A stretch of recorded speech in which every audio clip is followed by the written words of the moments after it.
want you to think about the last time you climbed a flight of stairs. Did you have to stop halfway? Did your legs burn before you reached the top? Did you need the railing not for balance, but for strength? If your answer is yes, I need to tell you something most cardiologists and general practitioners never explain.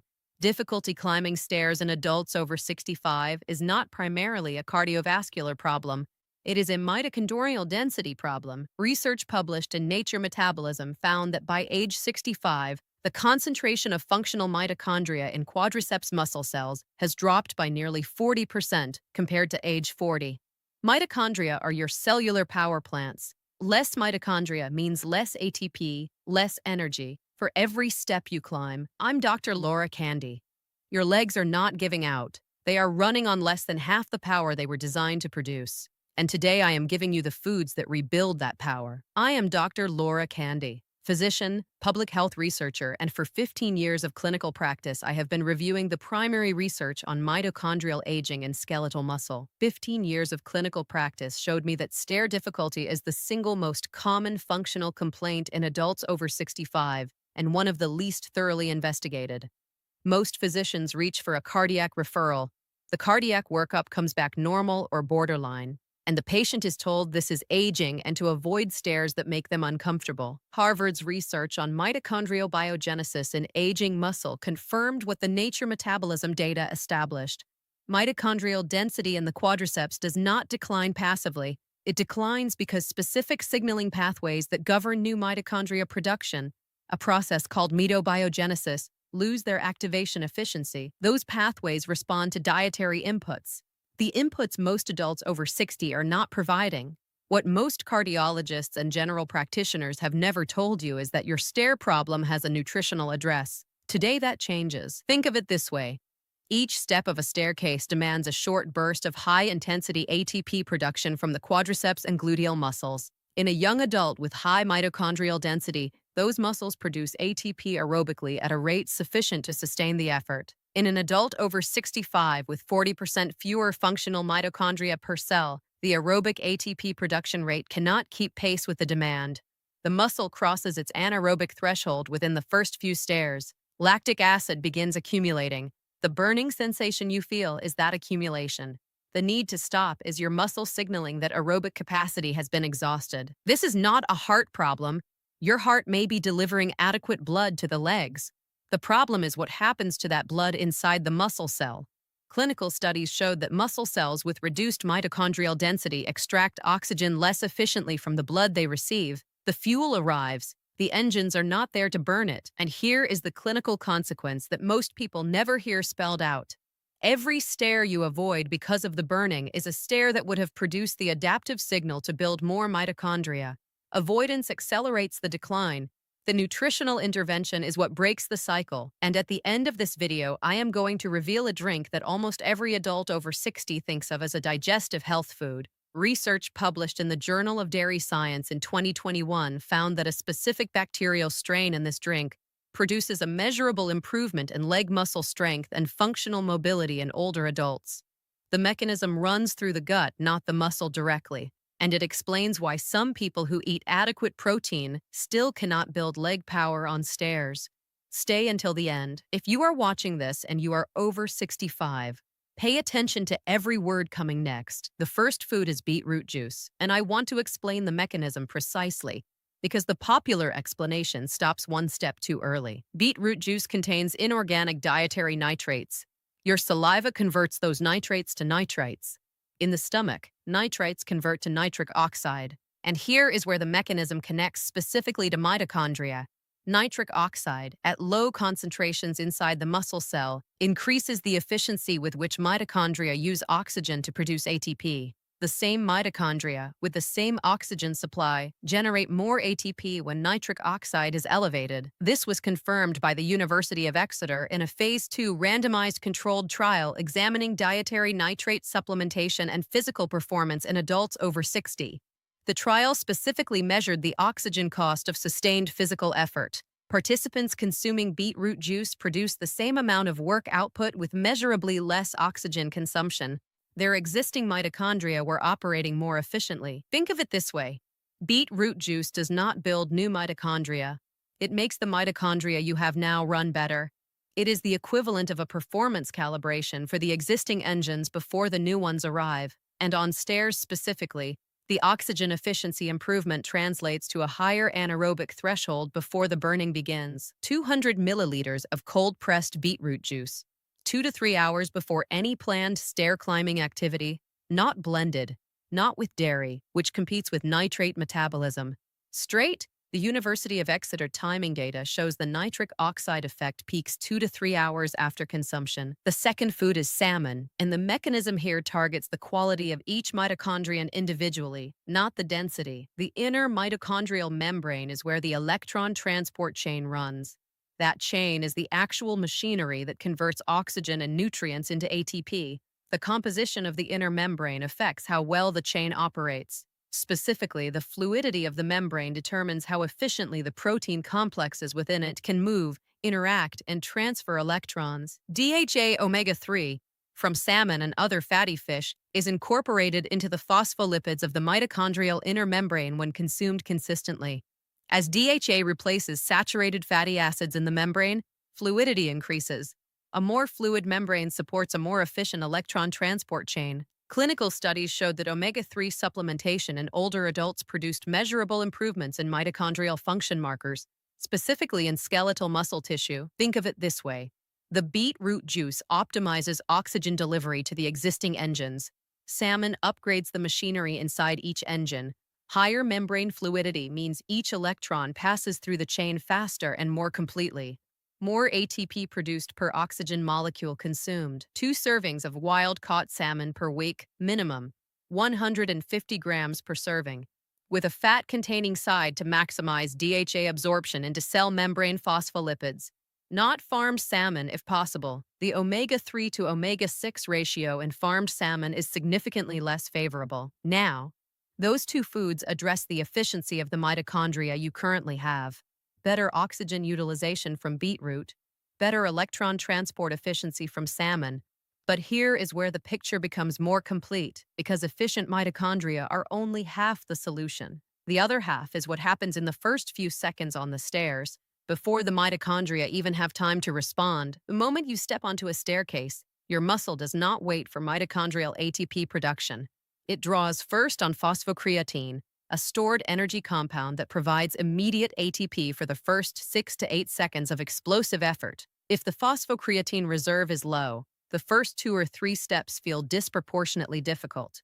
The mitochondria then have to pick up the load earlier than optimal. The third food builds that reserve. The third food is lean beef, consumed twice per week. Lean beef is the highest dietary source of creatine outside of herring. When you consume dietary creatine, your muscle stores it as phosphocreatine. The phosphocreatine reserve in your quadriceps determines how much immediate energy is available for that first burst on the stairs before the aerobic system fully activates. Mayo Clinic's review of over 40 trials on dietary creatine in older adults found consistent improvements in lower extremity power output and stair climbing capacity specifically. The effect was most pronounced in the first few steps of physical effort, exactly where stair difficulty presents. Think of it this way. The beetroot juice and salmon are the sustained energy system. Creatine is the ignition charge. Without adequate phosphocreatine, the ignition demands more from the aerobic system immediately. The burning starts sooner. The need to stop arrives faster. With an adequate phosphocreatine reserve, the first burst clears cleanly, and the aerobic system has time to come online at its own pace. 150 grams of lean beef, twice per week, with the largest meal of those days. The protein co-ingestion improves creatine uptake into muscle tissue. The fourth food is pomegranate, and the mechanism here targets the underlying density problem directly, in a way that no other food on this list addresses. Inside every muscle cell, mitochondria age and accumulate damage over time. Damaged mitochondria do not produce ATP efficiently. They generate more reactive oxygen species than healthy mitochondria, and they resist the degradation process that should remove them. When the clearance of damaged mitochondria, a process called mitophagy, slows down, the cell's total mitochondrial pool becomes increasingly dominated by underperforming units. Pomegranate contains compounds called L-gitannins. When gut bacteria process L-gitannins, they produce a compound called urolithin A, Urolithin A specifically activates mitopes, the selective clearance of damaged mitochondria, and simultaneously stimulates mitobiogenesis, the production of new healthy ones. Clinical studies showed that urolithin A produced from pomegranate consumption in older adults improved mitochondrial function markers and physical performance scores in a human trial published in Nature Metabolism. This was not a rodent model. This was a human cohort with the same age profile watching this video. 4 ounces of unsweetened pomegranate juice daily, or half a cup of fresh pomegranate seeds consumed with the white membrane, which contains the highest elagitonin concentration. Daily. The urolithin A pathway requires consistent gut bacterial activity to produce the conversion. If you are watching this and you are over 65 and climbing stairs has become a challenge you avoid, pay attention to what comes next. Because everything I have described addresses 4 distinct mitochondrial mechanisms: oxygen efficiency, membrane quality, phosphocreatine reserve, and the clearance and rebuilding of the mitochondrial pool itself. But here is the mechanism that 15 years of clinical practice showed me most people miss. The one that explains why some adults improve their diet, address their protein intake, even take walks and still feel their leg power on stairs does not respond. The nutrients entering the muscle cell depend on the gut's ability to extract and deliver them, and one specific bacterial component of the gut microbiome directly determines how efficiently branched-chain amino acids, the amino acids that activate PGC1 alpha, the master regulator of mitochondrial biogenesis, reach the muscle cell membrane. When that bacterial component is depleted, which in adults over 60 happens routinely, the mitochondrial biogenesis signal is blunted regardless of how much protein you consume. The food arrives, the message never gets sent. Before the final reveal, make sure you are subscribed. Every video this week covers a different leg warning signal. Tomorrow is the final video in this series. Do not miss it. The 5th food is kefir, and I want to explain the gut-muscle mitochondria chain specifically, because most people who hear that kefir improves gut health stop at gut health and never connect it to what happens on a staircase. Kefir contains Lactobacillus plantarum and related bacterial strains. These strains produce specific short-chain fatty acids and enzyme activity that improve the absorption of branched-chain amino acids, specifically leucine, isoleucine, and valine, from the food you eat. Branched-chain amino acids, and leucine in particular, are not just protein building blocks. Leucine is the primary dietary activator of PGC1 alpha. PGC1 alpha is the transcription factor that signals the cell nucleus to produce more mitochondria. When Lactobacillus plantarum is present and active in the gut, more leucine reaches the bloodstream from each meal. More leucine activates more PGC1 alpha.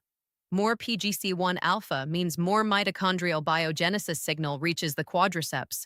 More mitochondria are built. Think of it this way. The pomegranate clears the old, damaged mitochondria. The kefir amplifies the signal that builds new ones. One removes the obstacles. The other enhances the construction signal. Both are required for the mitochondrial density to actually recover over time. Think of it this way. The pomegranate clears the old, damaged mitochondria. The kefir amplifies the signal that builds new ones. One removes the obstacles. The other strengthens the construction signal. Both are required for mitochondrial density to recover over time. Research published in the Journal of Dairy Science in 2021 examined lactobacillus-containing kefir consumption in adults over 60 over a 12-week period. The trial measured leg muscle strength and functional mobility, including stair-climbing performance. The kefir group showed statistically significant improvements in both measures compared to controls consuming equivalent dairy without the live bacterial cultures. Most participants and most physicians reviewing the results interpreted the improvement as a protein effect. The researchers attributed it specifically to the BCAA absorption enhancement from the bacterial cultures. Same protein, better delivery, more mitochondria built. Half a cup of full-fat refrigerated kefir, unpasteurized, consumed with the largest meal of the day. Not shelf-stable kefir, not pasteurized kefir. Refrigerated, live culture kefir from the dairy section. Pasteurization eliminates the lactobacillus plantarum that drives the mechanism, and before the complete protocol, each of these 5 foods operates on a different point in the same system. Beetroot juice optimizes the oxygen efficiency of existing mitochondria. Salmon upgrades each mitochondrian's internal machinery. Lean beef supplies the phosphocreatine ignition reserve for the first burst. Pomegranate clears damaged units and triggers new production. Kefir amplifies the biogenesis signal through the gut. Remove any one of them and a specific gap remains that the others cannot compensate for. And the most important part is this. Here is the complete protocol. Consistent with Mayo Clinic's nutritional framework for mitochondrial health and functional strength in adults over 60, 2 to 3 hours before any planned stair climbing or physical activity. 200 milliliters of cold-pressed beetroot juice, not daily on its own, timed to activity. On days with no planned activity, consume it with the evening meal 2 times per week. 150 grams of wild-caught salmon with a fat-containing meal 2 times per week. On different days from salmon, 150 grams of lean beef with the largest meal of those days. Daily, 4 ounces of unsweetened pomegranate juice, or half a cup of fresh pomegranate seeds with white membrane. This is the one food in the protocol that requires daily intake for the gut bacterial urolithin A conversion to remain consistent. Daily with the largest meal, half a cup of refrigerated, unpasteurized, full-fat kefir, consumed with food, not alone, for optimal lactobacillus survival through the stomach acid environment. The protocol requires 12 weeks before expecting meaningful improvements in stair climbing capacity. Mitochondrial biogenesis is a slow cellular process. The phosphocreatine reserve improvements may be noticeable in 2 to 4 weeks. The mitochondrial density changes require the full 12 weeks. The red line is alcohol. Clinical studies showed that alcohol at any significant dose suppresses PGC1 alpha expression in skeletal muscle, directly inhibiting the mitochondrial biogenesis signal that kefir and pomegranate are activating. A single evening of heavy consumption resets the PGC1 alpha suppression for 48 hours. Consistent alcohol use throughout this protocol prevents the mitochondrial density from recovering regardless of how well the rest of the framework is followed. If this is the first time anyone has explained that your stair difficulty is a mitochondrial problem with a specific dietary solution, subscribe. I publish research-backed breakdowns like this every day. Drop your age in the comments. I read every single one. Tomorrow is the final video in this series. It covers the one-leg strength mechanism most people never connect to what they eat at night. Your legs do most of their rebuilding while you sleep, and the specific protein delivery window that drives overnight leg repair is almost universally missed by adults over 60. Tomorrow, I will give you the complete nighttime leg nutrition framework. The last video, do not miss it.